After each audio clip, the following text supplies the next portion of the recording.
Queridos irmãos e irmãs, nós estamos então celebrando nessa missa de hoje a memória de São Domingos de Guzmán. São Domingos de Guzmán foi um espanhol, um homem formado em sua comunidade de fé, uma pessoa muito inteligente e que, em determinado período de sua vida, fundou a Ordem dos Dominicanos. É muito conhecida, é uma ordem muito antiga, e junto com São Francisco de Assis, é um dos grandes patriarcas da renovação que a igreja foi vivendo ali na virada do primeiro milênio. Ele desenvolveu, junto com São Francisco de Assis, o que na igreja nós tipificamos de ordens mendicantes. São algumas congregações que são fundadas a partir de uma vivência mais verdadeira da pobreza, da obediência e da castidade. No entanto, a ordem de São Francisco de Guzmán, ou deste grande homem, foi dos dominicanos, né, a fundação dele, é a ordem dos pregadores. Este homem era um homem que estava dedicado, então, à verdadeira missão de evangelizar, de levar a palavra de Deus para as pessoas. São Domingos de Guzmán era um grande pregador. E, a partir de um sonho, ele foi percebendo essa revelação de Deus para que anunciasse a palavra. Não era do acesso de todo mundo à palavra de Deus. A palavra de Deus estava muito mais na memória das pessoas do que realmente na sua vivência, na leitura verdadeira. Então, nem sempre todo mundo lia tudo. E aí, algumas coisas da palavra de Deus se perdiam e alguns ensinamentos começavam a ficar um pouquinho tortos. Aí muitas heresias surgiram nessa época. E irmãos como os dominicanos e os franciscanos se esforçaram bastante no estudo teológico para desenvolver mesmo o que é realmente a fé da igreja, em quem realmente acreditamos. Mas, meus irmãos e irmãs, não tem como saber verdadeiramente sobre Deus se nós não abraçarmos o caminho da palavra. E aqui, então, surge o ponto que a nossa liturgia de hoje nos apresenta.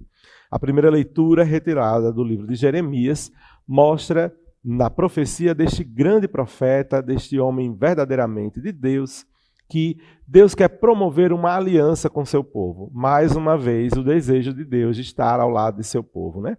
E esta aliança que ele vai concluir com a casa de Israel, segundo a primeira leitura, é essa: eu vou imprimir a minha lei em suas entranhas, hei de escrevê-las no seu coração. Serei seu Deus e eles serão o meu povo. A partir, então, de uma visão de desejo de estar em unidade com seu povo, Deus diz que junto a ele, para cumprir esta aliança e concluí-la, ele vai imprimir, então, a palavra.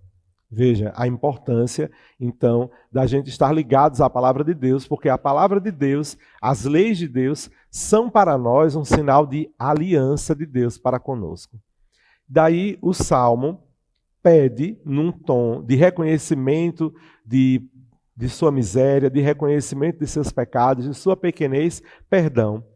Pede perdão a Deus, a fim de que ele crie no salmista, em nós que cantamos, diante dessa mensagem tão bonita de Deus, um coração puro para verdadeiramente acolher a palavra e não deturpar o ensinamento da palavra e não tirar do foco ou tirar da missão própria de Deus aquilo que ele falou para nós. Para que a palavra de Deus não se torne confusão, para que o Espírito de Deus não seja contrito dentro da gente, contristado dentro de nós, mas para que ele realmente se desenvolva e a palavra chegue a todos os corações, é preciso que nós estejamos disponíveis a ouvir esta palavra, estejamos verdadeiramente dispostos a acolher aquilo que o Senhor Deus tem a nos dizer. Daí, então, nós nos encontramos no Evangelho de Mateus, em que Jesus, com os seus discípulos, os questiona: quem vocês acham que eu sou? Os discípulos disseram o que o povo acha que Jesus Cristo era, o que falavam de Jesus, mas o que Pedro fala de Jesus é a pura verdade.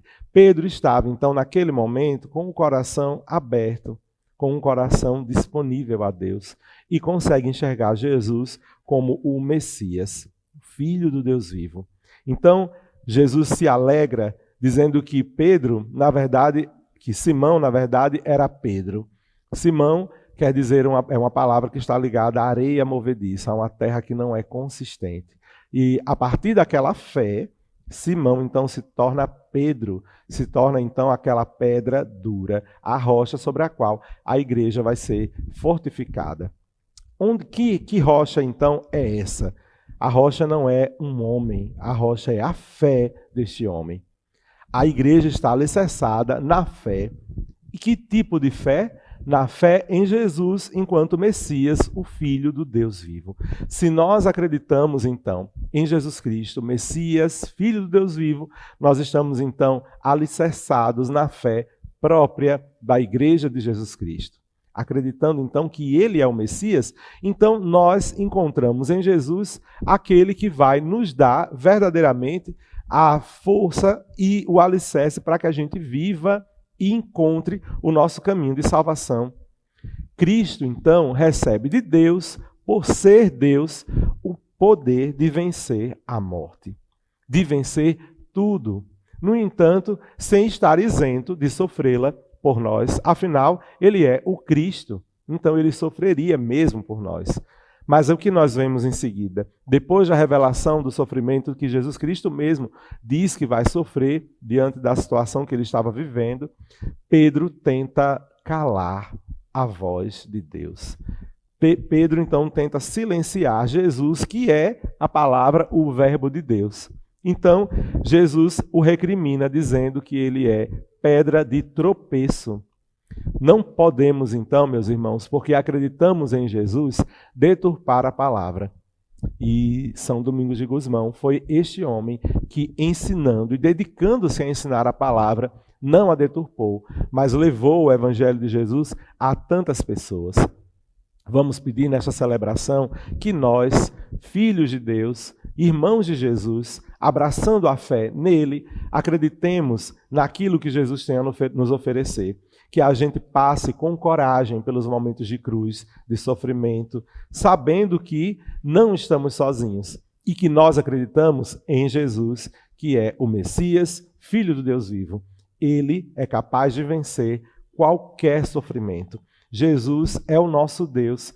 Portanto, não podemos deturpar a palavra. Devemos ser, sim, obedientes com um coração puro para aceitar aquela aliança que o Senhor Jesus que Deus quer concluir conosco em Jesus Cristo, nos ensinando verdadeiramente a revelação de sua palavra, como nós vimos na história de Jesus, e também na Eucaristia, onde Jesus Cristo se apresenta como pão e vinho em seu corpo e sangue para a nossa salvação. Acreditemos nessa palavra, acreditemos na pregação de Jesus e, com São Domingos de Gusmão, não deixemos nunca de anunciar as maravilhas de Deus. Além do mais, São Domingos, tão apegado que era a palavra, consegue disseminar na igreja uma oração que você, na sua casa, já rezou, que é a oração do Santo Terço, o Rosário. São Domingos de Gusmão, com sua comunidade dos dominicanos, desenvolveu e conseguiu disseminar no mundo inteiro esta bonita oração, que não está ligada a qualquer outra devoção pequenininha, não. A oração do Santo Terço, do Rosário, está ligada diretamente à palavra de Deus, pois nela meditamos cada mistério da vida de Jesus. Então, se nós não temos leitura, tem pessoas que não conseguem ter acesso, não sabem ler, enfim, não tiveram como aprender, pela oração do Santo Terço, elas conseguem ler a palavra de Deus, conseguem meditar a palavra de Deus, porque cada mistério fala um pouquinho da vida de Jesus. Cada dia da semana contemplamos um grupinho de mistérios e assim entendemos a vida toda de Jesus Cristo. Passamos por cada mistério da vida de Jesus. Isso era uma solução, uma resposta para um tempo em que a alfabetização não era tão forte assim. Mas hoje, como nós temos acesso, além do terço, à palavra de Deus, muitos irmãos podem ter acesso à leitura. Não esqueçamos, é uma mão no terço e a outra na palavra. Não é? Rezando, mas também meditando a palavra de Deus, para que não caiamos em erros e assim proclamemos a palavra de Deus como verdadeiramente ela é. Que o Senhor nos ajude e nos inspire a isso. São Domingos de Gusmão, rogai por nós.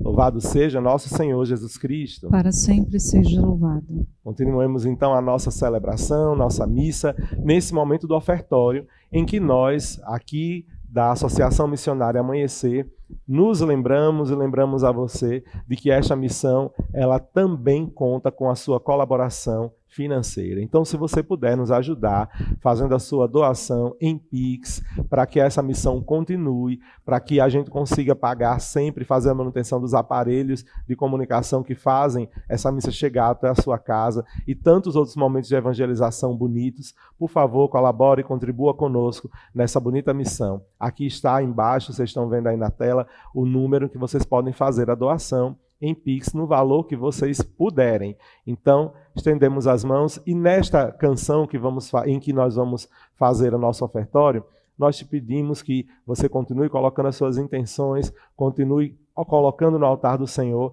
a missão, a sua vocação, e em especial os anunciadores da palavra de Deus, a fim de que eles não se percam nem errem nesse anúncio.